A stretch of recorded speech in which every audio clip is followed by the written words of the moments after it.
which leads me to the question kasi yung pros and cons of being a freelancer. Can you share with us kung ano yung mga at least may idea na tayo ano yung mga pro, pero yung mga cons, ano ba yung mga naiisip mo? Kasi yun nga, like what I shared kanina, it's usually the social aspect that suffers. If you are a pure freelancer na working from home, maayos nga yung income mo, okay nga yung family life mo, like nakaka-interact ka naman sa kanila palagi. Yung thing lang dun is because may isolation siya, this actually can affect your health. Hindi lang pala siya parang wishy-washy lang na notion. Ano lang yan, joke lang yan. Pero it's actually been documented. So I've even read a book about it, yung kay Vivek Murthy, na mag-a-appear dito. Yes. Pinag-edit.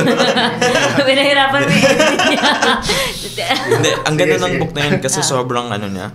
Pinakita niya kasi yung link, may totoong link na, alam mo ba ito kayo na ang kasabihan na when you die of a broken heart, totoo palang nagbe-break yung heart mo. Really? Oo, kasi yung so talagang yung nagte-tear talaga yung merong doon yung parang ventricle something na merong nag-rupture na part.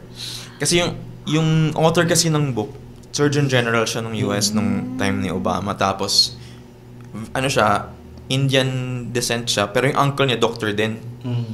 Tapos parang uncle niya yun na namatay yung wife ng uncle niya. Tapos inautopsy nila so alam nila yung nangyari na broken heart, tapos namatay din siya shortly. Literally totoo pala yung nakala ko.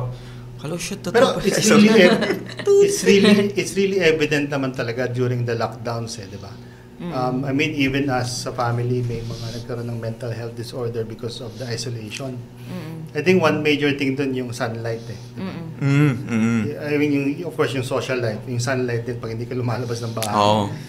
Pang-regulate yun So yun, yung isang cons yung isolation. Kasi nga, kailangan talaga natin yung interaction, yung collaboration. Tapos, kung, di ba, like, meron study nga si Harvard na ano daw yung sekreto ng happy life na long life. Nakalagay dun hindi yung parang kung ano yung nagawa mo kundi yung relationships mo with your fellow parang community. So kung palagi kang mag-isa, it also makes sense na madali kang mamatay kasi ma-aksidente ka lang ng konti, walang tutulong sa'yo.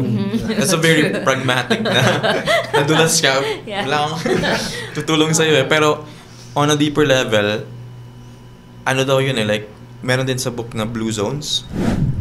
Examine nila kung ano yung isang... Parang dahil mo nababasa ng libro, Wala akong may isolated kasi ako.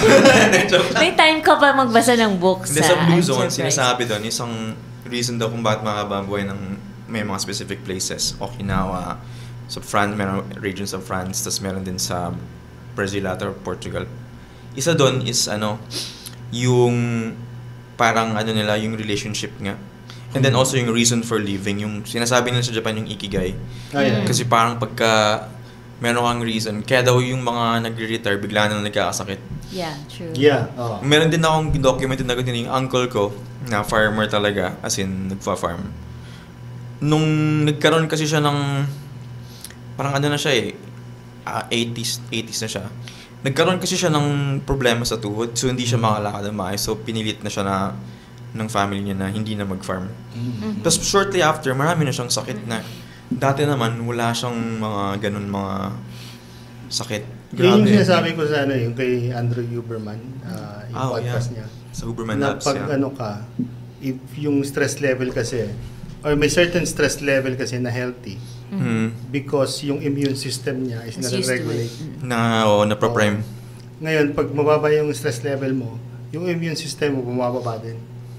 So that's one of the theories kung bakit pag retire. So dapat yun nga may reason ka pa rin. So yung iba, yung dun sa mga blue zones, nagga-gardening sila ng manual, meron silang socio-civic na ginagawa sa community, meron silang passion project. Right. Yung mga ganun. So, yun.